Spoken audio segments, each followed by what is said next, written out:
Cool. What's going on, guys? I wanted to jump on here and explain a little bit more on RETE. So, for those who are just starting out, this is an extra incentive that individuals can get while going solar. So, the 30% tax credit, I call it as more of a fixed incentive. So, it's eligible to most households. As long as you own the house, you pay taxes, you're eligible for it. Now, there's a second incentive that's more based on depreciation. And I call this more of a variable incentive for the homeowner.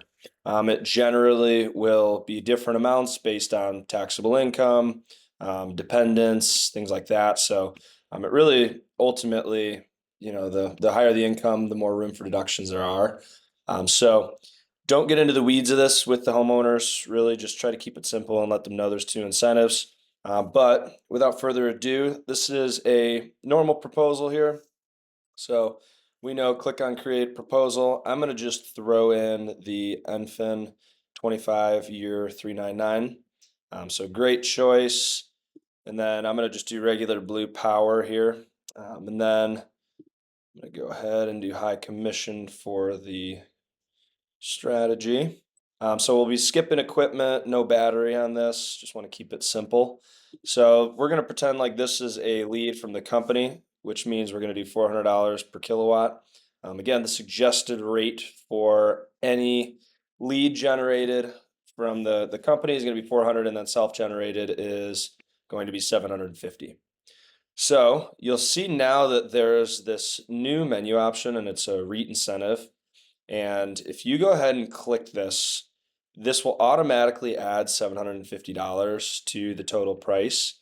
That is the cost to opt into the service that this tax firm provides. So from there, obviously there's a field to put in the actual depreciation incentive. What we need to do is figure out what that incentive would be. So always save it, and I want you to make sure that you save it with the REIT incentive applied. So now if we scoot down through the actual proposal, there's going to be a pretty large discrepancy because the depreciation is 0. But more importantly, what I'm able to do is see the top amount or top line item for the total loan amount. And that's 48,326. So, again, once you click this box, it adds the 750.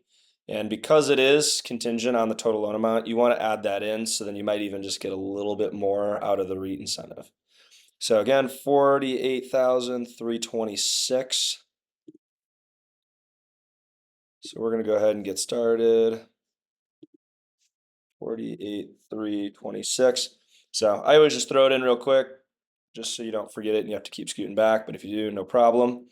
So very simple. I just go ahead and save it in my solar links up here. Now, by agreeing to this disclaimer, I understand the statement above. Basically, it's saying, as long as you are honest with the calculator, then that is what you'll get. So if anybody questions this amount, I literally just put it back on them and say, hey, look, as long as you didn't lie about taxable income or kids that you have, then we're good to go here. So it's always just yes, you're going off previous tax information. No, no significant changes in the last tax return. So I'm going to just put John Doe here. Now, actually, I realize I put this amount one line item below, but copy paste. So the amount of the solar system is 48,326. Let's call taxable income an extra $150,000. We will pretend like this individual has 2 kids and they are married filing jointly. So it'll automatically populate everything over here. What I'm doing is I'm going to take this number right away, the 9,037, and I like to plug it in and put it into the proposal before showing the homeowner. It just looks a lot cleaner that way. Everything's, right in one area. Although this is really easy to read, our proposal definitely just looks a little bit more, a little bit prettier to take a look at. So ultimately, I saved it, everything updated. So design, nothing changed there. Nice southeast facing, design here. So great layout. But ultimately, there's going to be 3 options.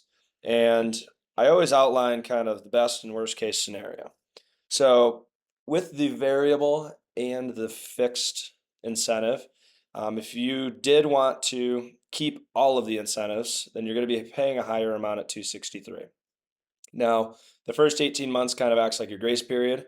It allows you to get the tax credit as well as the depreciation incentive in your hand, and then you've got a little bit of time to figure out what you want to do with it. Now, that middle line, that's kind of again that middle ground. If you just apply your 30%, then you're looking at $184 for the system. Now, if you apply all of the incentives, then of course this is the best case scenario, applying depreciation and tax credit. We can get the homeowner as low as the 135 there. So ultimately, where do these numbers come from? You see that everything goes as a little bit of a higher number to start, 48,326. Now the 30%, that's that fixed incentive, that's just in relation to the top value. So 30% of 48,000 is roughly about 14.5. Now that depreciation incentive makes a massive difference for the homeowner. So now this is an additional $9,037. So all in all, we're looking at about 23,500, and then that'll bring the net system cost down to 24,791. So ultimately, this just about gets the homeowner to 50% off, just a tad bit less, but it's a huge contribution there. So relaying this back up, again, obviously the 14,500 and the 9,000, that's why these numbers move where they do. So if you go ahead and use your tax credit of 14,500 and go on vacation with it, buy a new car, whatever it may be, then obviously instead of 184, you're paying 263. If you wanted to take that additional 9,000 and keep that, then obviously it's going to reflect in the numbers. If you do just apply the full incentive, that's how we get down to the 135. So I hope this helped break down some of REIT and gives you a little bit more direction on everything. If you do struggle with it, just use this as a little bit of a little bit of direction. Feel free to pull it up even in the home, but always just have the REIT calculator handy. So again mentioned just saving it on the bookmarks bar so you can very easily access it. That is about it. Thanks, guys. Bye.